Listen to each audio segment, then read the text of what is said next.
Good day. My name is Marcus Lynn. I'm the senior pastor here at First Christian Church of Versailles.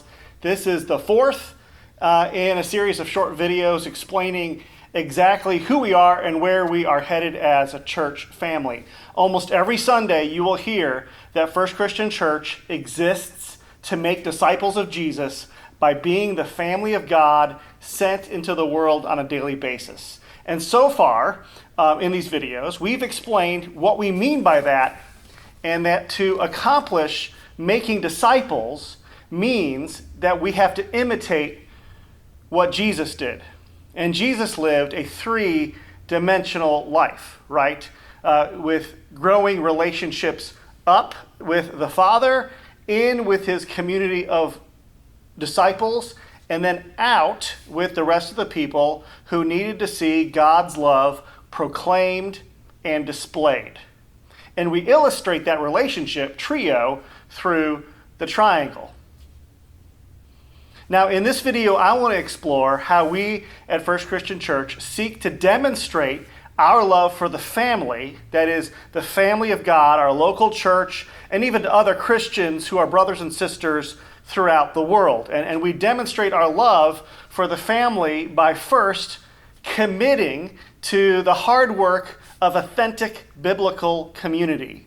Simply put, we are better together. Real community is essential, beautiful, and it requires hard work. Genuine community is beautiful when we're active and engaging in one another's lives, caring for one another, but it's difficult to do. It's hard work. It's often messy.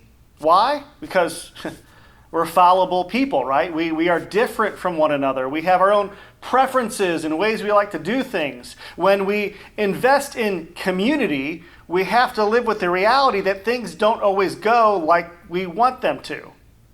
See, a flourishing Christian has a vibrant relationship with God, with their neighbors, and with those who are part of the church. We keep short accounts and we talk to people, not about people. We strive for peace and we press in when things are hard. Throughout the entire Bible, God continues to say that it's not good to be alone. We need to be in community. A flourishing life is impossible in isolation, right? And so maybe even today, if you're alone in life, we want to call you to no longer be alone and join our family community with people who know and love God and can help you experience the love of God in community. Jesus didn't do ministry in isolation, so neither can we.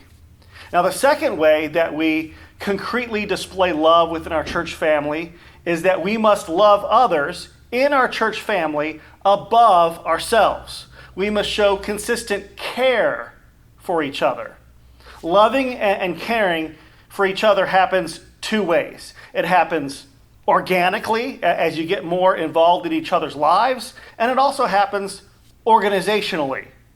That first of all, we encourage you to care for each other spontaneously as you learn about needs to meet and as people share their vulnerabilities, or through transparency, but also organizationally, as an institution, as a church. Once you are coming regularly to worship here and are known, by the staff and the leaders, even if you don't officially, join the church, we place everyone on an elders shepherding list to open up communication for needs to be met. We also host all church or group events designed for people to get to know each other. Our third value, the third way we can demonstrate our love for the church family, is by contributing to the church family, not simply consuming.